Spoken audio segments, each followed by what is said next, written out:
So I have, for the last year, been working on a project called Wooden Springs, which is a photographic project made in two places, Brookwood and Union Springs. So the project title comes from the ends of the names of those two towns. Both of them are involved in energy production in Alabama. Brookwood has extensive coal mining, and Union Springs has a Black-owned, justice-oriented solar startup that is aimed at bringing jobs to the Sun Belt with the idea that solar expansion could happen in this region of the country. And I wanted to photograph in these two places because I was really interested in the ways that energy production might impact local communities in our area. And I also feel like Alabama's role in energy production is under-recognized, and contemporary art about Alabama is represented in the contemporary art field. A part of the way that this project came together was through organic relationships that grew out of previous work I was making in Brookwood about the coal mining industry.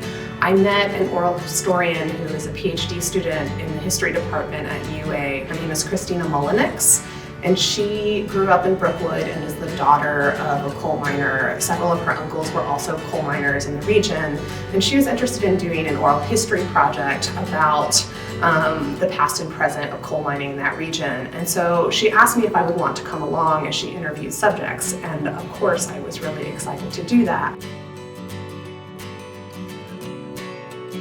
Around the same time, I met climatologist and geographer Chandana Mitra, who is faculty at Auburn University.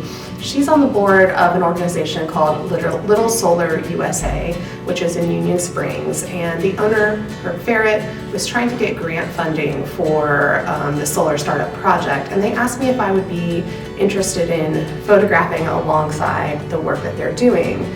So one of the aspects of this project is this whole education and outreach component of this project, is where if we capture them in different forms of photography or videos, and so the education part is not just about the solar farms or what's happening with the solar things, but it's also about how we can engage the middle schoolers, the elementary schools, the high schoolers, because they are the ones, if we can train them, we can have some workshops, and Allison and me and others, like different discipline people, can come together and train them in different form and fashion, which could actually take them into better standing when they're looking out for jobs.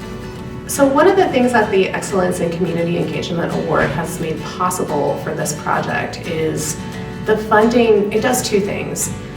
I'm a working parent, and I have to have funding in order to travel, to meet people. It allows me to free up space and have resources that let me go and do the work in places that aren't near my home.